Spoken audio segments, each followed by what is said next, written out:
ဖုန်းတွေပေါ်လာတဲ့ခင်မှာသူကစာဖတ်ပရိသတ်နေသွားတဲ့သဘောပါပဲကျန်တာကတော့ကဲဝါသနာရှင်ကတော့အကုန်လာပါတယ်ကလေးဘွားတွေကစပြီးတော့အနည်းဆုံးကလေးဆိုတဲ့ဟိုစာတက်ကြီးပုံမြင်လေးတွေပါတယ်ပုံလေးတွေပါတယ်ကတ်တုံးပုံလေးတွေနဲ့စတဲ့တင်ပြီးတော့သူတို့ရှင်ပြေသွားတဲ့ခါကျရင်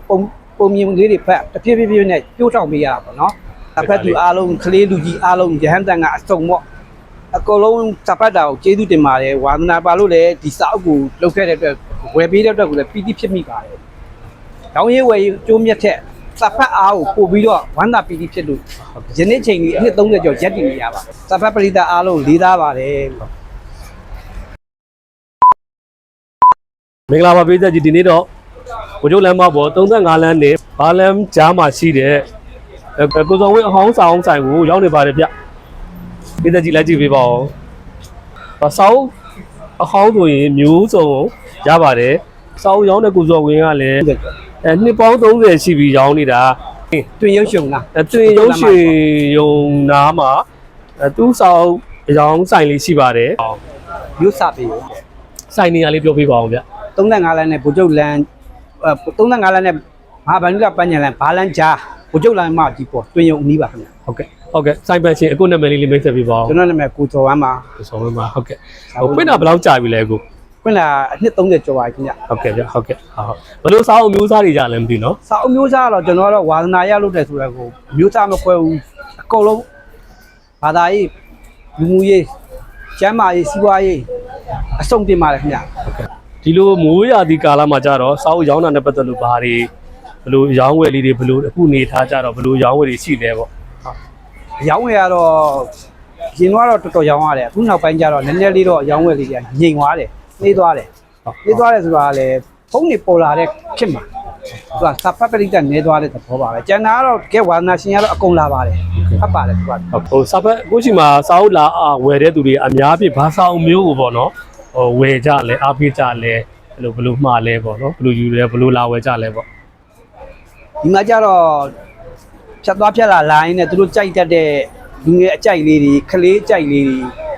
အဲ့ဒါမျိုးလေးတွေအများဆုံးရောင်းရပါတယ်ဟုတ်ကဲ့ဈေးနှုန်းတွေရောဘယ်လိုတွေရှိလဲဗျဈေးနှုန်းကတော့ထူတာပါတယ်အနည်းဆုံး1000 2000အဲ့ရနေမှတောင်းကနန်းသိန်းကနန်းထိရှိပါတယ်ဟုတ်ကဲ့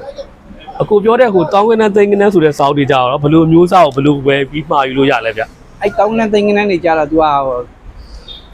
ရေရှေးအောင်ကြားတဲ့ဟာလေးတွေပေါ့နော်စုဆောင်းလာတာလေးတွေတင်ထားတယ်အဲ့ဒါလေးလူကျင်တဲ့လူတွေကလာမှာတဲ့ခါကျတော့အဲ့ဒါလေးထုတ်ပြပြီးတော့ရောင်းပေးရတယ်ဒါလေးကတော့ကျွန်တော် business card လေးပါ business card လေးကိုပြီးလိုက်တဲ့ခါကျတော့ဒီ business card လေးနဲ့ပုံချက်ပြီးတော့လှမ်းခေါ်တဲ့ပုံမှာကျွန်တော်ယူသွားပြီးတော့သွားပြပေးရတယ်သွားဝယ်ပေးရတယ်ဟုတ်ကဲ့အဲ့လိုအခုပြန်ရောင်းမှုတဲ့စောက်တွေကြတော့ဘယ်လိုပြန်ပြီးစုဆောင်းရလဲပေါ့ပြန်ရောင်းမှုကြတော့တချို့အိမ်ရှင်းတွေအိမ်ပြောင်းတာလို့အိမ်ရှင်းတာလို့ဆိုလို့ရှိရင်အဲ့လိုခေါ်ရောင်းတဲ့ခါကျရင်စာအုပ်ကတော်တော်များများရတယ်အဟောင်းတွေအဓိကရတယ်ပေါ့နော်အစ်စ်ကြတော့ဒီဟာလက်လီသဘောမျိုးပဲလေပတ်အောင်ရောင်းရတယ်အဲ့လိုစုဆောင်းရတယ်စုဆောင်းတာတော့တော်တော်စုဆောင်းရတယ်โอเคပြန်ရောင်းရင်ခဏလေးနဲ့ကုန်သွားတယ်ပြန်စုဖို့မလိုတော့ဟုတ်ကဲ့အဲ့ကြတော့ပြန်ဝယ်ဖို့ကြတော့ကိုယ်တိုင်ကိုကြတော့ဝယ်တဲ့အပိုင်းမှာဘယ်လိုတွေအစီအစဉ်ပြီးဝယ်ရလာလဲပေါ့ကိုယ်တိုင်ကိုကြဝယ်ရကြတော့ဖုံးချက်ပြီးခေါ်တယ်ဘစ်စနစ်ကလေးအားလုံးပေးထားတဲ့ပုံမှာသူတို့ကရောင်းရင်ဖုံးချက်ပြီးတော့လှမ်းခေါ်တယ်လမ်းဘေးမှာရောင်းတဲ့အယောင်ဆိုင်တွေနဲ့စာအုပ်တိုက်တွေရောင်းတဲ့အယောင်ဆိုင်တွေနဲ့ရောင်းရတဲ့အပိုင်းဘယ်လိုတွေကွဲပြားခြားနားမှုရှိလဲပေါ့လမ်းဘေးရောင်းတာကြတော့ကျွန်တော်ကတော့ရတယ်ဈေးတက်တာတဲ့ဟာကိုများသောအားဖြင့်ခင်းရောင်းတယ်ဈေးကြီးမယ်တိမ်ပြူစာအုပ်နာမယ်ဆိုလို့ရှိရင်ဆိုင်ငန်းလေးတွေမှာတိမ်နာပြီးတော့မှထုတ်ရောင်းရပါဟုတ်ကဲ့စာအုပ်အဟောင်းရောင်းတဲ့ဆိုလို့ရှိရင်မြို့ထဲမှာဖြစ်တယ်ပေါ့မြို့ထဲမှာပဲရှိတယ်ပေါ့နော်ဘာလို့အဲ့လိုမျိုးဖြစ်နေရတာလဲအဲ့ဒါလေးပေါ့မြို့ရဲကြတော့လူစုံတယ်လေမြို့နေနေလာတယ်ဒီမှာအလုပ်လုပ်ကြတယ်ရုံးသမားလာမယ်ကုမ္ပဏီသမားလာမယ်ဒီမှာကျတော့ရုပ်ရှင်လာကြည့်ကြမယ်အဲ့ခါကျတော့ဖြတ်သွားဖြတ်လာနဲ့တွေ့တဲ့ခါကျတော့ဝယ်ကြတယ်တချို့ကျတော့လေလိပ်စာလေးသိထားတော့ဖုတ်ဆက်တယ်ဖုတ်ဆက်ပြီးတော့မှားတယ်လိုအပ်တာလေးရှာပေးရတာပေါ့နော်ဟုတ်ကဲ့ကောင်းပါလေအခုစာအုပ်တွေကလေစာအုပ်တွေကိုဟိုရောင်းအောင်ဖို့တခြားဘလို့အစီအစဉ်နဲ့အခုရောင်းခဲ့ရတာရှိလဲဟုတ်ပြောပြပါကျွန်တော်ရဲ့အတွေ့အကြုံကတော့ပြောရရင်တော့ကျွန်တော်တို့ကနေဘူးလဲတွားရောက်မှုတယ်မြို့ဟိုပေါ့တိုင်းပြည်နဲ့အနှံ့အောင်တွားတယ်တွားပြီးတော့နိုင်ငံတော်ကကျင်းပတဲ့ပွဲတော်တွေဖိတ်တဲ့ခါကျရင်တွားတယ်တွားပြီးတော့အမှ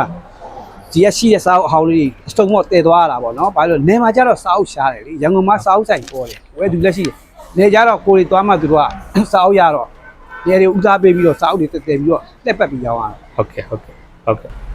လမ်းဘေးရောက်တာကြတော့ ဈေးတက်တာချူတာတဲ့ဟာလောက်ပဲအဓိကထားရောက်ပြီးစားအုပ်ကောင်းတာလို့ဈေးကြီးတာလို့ကြတော့စားအုပ်နာမာလို့ပျက်စီးမှာဆိုတော့တိတ်ငှားတယ်ဝယ်ဒီမှားတဲ့ခါကျမှကျွန်တော်တို့ကထောက်ကြောင်းပြရ ဟုတ်ကဲ့ဗျဟုတ်ကဲ့စာဖတ်သူတွေကိုဘယ်လိုစာအုပ်မျိုးတွေဖတ်စီခြင်းလဲပေါ့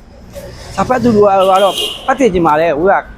ကလေးဘွားတွေကစပြီးတော့အနည်းဆုံးကလေးဆိုတဲ့ဟိုကစာတက်ကြီးပုံမြင်လေးတွေပါတယ်ပုံလေးတွေပါတယ်ကတ်တုံးပုံလေးတွေနဲ့စတဲ့တင်ပြီးတော့သူတို့ရှင်ပြေသွားတဲ့ခါကျရင်ပုံမြင်လေးတွေဖတ်တဖြည်းဖြည်းနဲ့ပြိုးထောင်ပေးရတာပေါ့နော်ဟိုလူငယ်တွေဆိုရင်လည်းအခုခေတ်ဆိုတက်ကြမ်းလေးတွေဖတ်ချင်တယ်နောက်ဟိုစကားပြောလေးတွေလူချင်တယ်အဲ့လိုမျိုးလေးတွေပြောရောင်းရပါ ဟုတ်ကဲ့ဟုတ်စာအုပ်ဆိုင်နေမှာပေါ့နော်စာအုပ်အခုတို့ရောင်းတဲ့စာအုပ်တွေကပညာရေးကျမ်းမာရေးအလားအပခေါင်းစဉ်လေးတွေပေါ့နော်အဲ့လိုမျိုးတွေခွဲထားတာမျိုးတွေဒီခွဲထားပြီးတော့ရောင်းကြတယ်ပေါ့အခုကျတော့ဘယ်လိုတွေခွဲပြီးရောင်းတယ်ပေါ့အဲ့လိုမျိုးခွဲထားတာရှိလားပေါ့ ကျွန်တော်ကတော့တီးတန့်ရဲ့ခွဲတာတော့မရှိဘူးအကုန်လုံးရောပြီးရောင်းတယ်ဒါပေမဲ့တိမ့်ထားတယ်ဘုရားသမိုင်းလို့ဘုရားသမိုင်းတီးတန့်စုပေးထားတယ်ရောတဲ့လူကဘယ်ဘုရားသမိုင်းလေးလို့ဒီမှာလဲဆိုရင်အဲ့ခါကျရင်ထုတ်ရောင်းပြီးလို့အဆင်ပြေတယ်အဲ့လိုတော့တီးတန့်တော့တိမ့်မိထားတယ်ရောင်းတဲ့နေရာမှာတော့အကုန်ရောရောက်ပါ อ๋อဟုတ်ကဲ့ဟုတ်ကဲ့ဟုတ်ကဲ့စာအုပ်ဟောင်းတွေနဲ့ပတ်သက်ပြီးတော့ကေကွာစာအုပ်တွေစုဆောင်းရတယ်ပြန်ရောင်းဖို့လည်းပြင်ဆင်ရတယ်ဆိုတော့စာအုပ်တွေမပြတ်စီးအောင်ဘယ်လိုတွေကြော်ဖြတ်ဘယ်လိုတွေထိမ့်သိမ်းရလဲပေါ့ စာအုပ်တွေမပြတ်စီးအောင်ကြတော့စာအုပ်စင်တွေရိုက်စာအုပ်စင်တွေမှာတက်တက်ရထားအဲ့ဒါနှေတိုင်းစီဖြန်းခန်းထဲကိုပေါ့နော်ဟိုပိုးကမလာအောင်ချမတက်အောင်အဲ့လိုတွေဂူးဆိုင်ရတယ်ရေမွေးအောင်ဂူးဆိုင်ရတယ်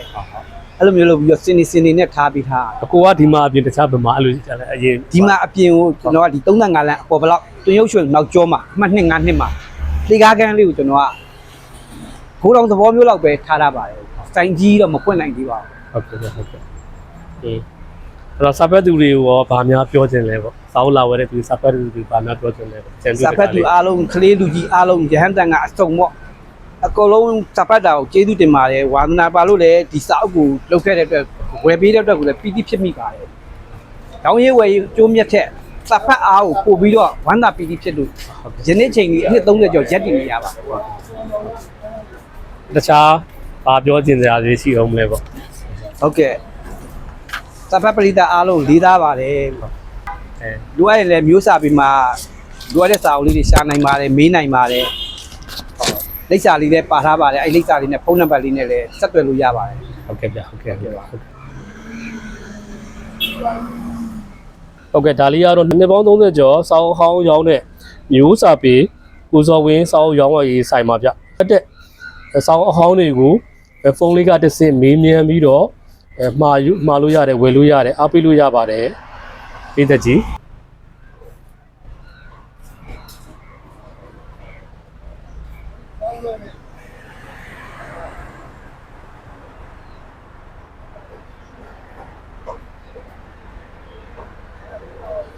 ဟုတ်တာ အားတော့ဒါလေးပြည့်ဟုတ်ကဲ့ရတယ် ဟောဒါလေးက pleasant ပေးပါအောင်လေ